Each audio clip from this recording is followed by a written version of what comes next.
जब महिला ने सार्वजनिक रूप से तलाक के लिए अर्जी दाखिल कर दी और दृढ़ता से अपनी शादी की अंगूठी फेंक दी, तब पति को एहसास हुआ कि उसकी पत्नी सचमुच नाराज थी। उसने तुरंत नाटक करना शुरू कर दिया और माफी मांगी। उसने दावा किया कि पूरे परिवार को उसके साथ इतना अन्यायपूर्ण व्यवहार नहीं करना चाहिए था, लेकिन वह फिर भी बहस करने की कोशिश करता रहा। उसने कहा कि जब एक परिवार साथ रहता है तो मतभेद होना सामान्य बात है। यहाँ तक कि बड़ा भाई और भाभी भी अब यह सब सहन नहीं कर पा रहे थे। वे दृढ़ता से महिला के पक्ष में खड़े हो गए। उन्होंने कहा कि वह जो भी फैसला करेगी यह दंपति उसका समर्थन करेगा। लेकिन उसी समय पति ने गर्भावस्था की योजना का मुद्दा उठाकर अपनी पत्नी को रोकने की कोशिश की। आखिरकार दोनों लंबे समय से बच्चा पैदा करने की कोशिश कर रहे थे। शायद उसकी पत्नी पहले से ही गर्भवती थी। उसे क्या पता था कि महिला को वास्तव में पता चल चुका था कि वह गर्भवती है। डॉक्टर ने उसे उस समय यह भी बताया था उसका पति स्टेनोस्पर्मिया से पीड़ित था। उसके लिए इस बच्चे को गर्भ में धारण करना आसान नहीं था। उसे अपना बहुत अच्छे से ख्याल रखना था। इसलिए महिला इस बात को उन्हें बताने या न बताने को लेकर झिझक रही थी। आखिरकार भविष्य में यह पति के परिवार का एकमात्र वंशज हो सकता था। लेकिन सास ने देखा कि महिला नियंत्रित होने से इनकार कर रही थी। उसने तुरंत अपने बेटे से तलाक के लिए सहमत होने को कहा। उसने यह भी कहा कि उसका बेटा इतना उत्कृष्ट है कि वह जल्द ही किसी और अधिक आज्ञाकारी महिला से शादी कर सकता है। लेकिन अगर वह तलाक चाहती है तो उसे पहले दिए गए 1,80,000 युआन के सगाई उपहार वापस करने होंगे। यह सुनकर महिला गुस्से में हंस पड़ी। 1,80,000 युआन मिलने के कुछ ही समय बाद उसकी सास और पति ने घर खरीदने के लिए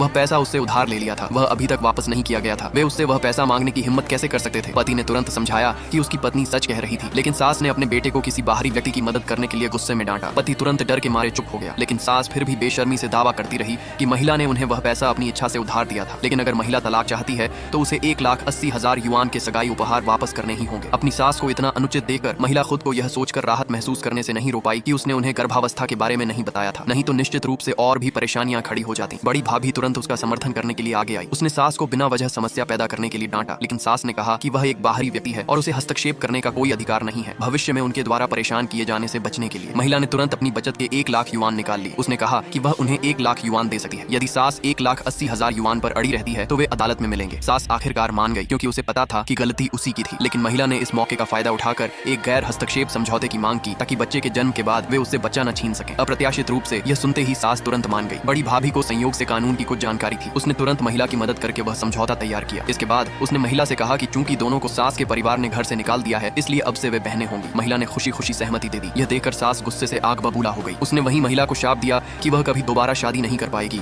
और उसे अपने फैसले पर पछताना पड़ेगा। उन्हें क्या पता था कि बहुत जल्द वे स्वयं अपनी पूरी जिंदगी इस बात का पछतावा करने वाले थे।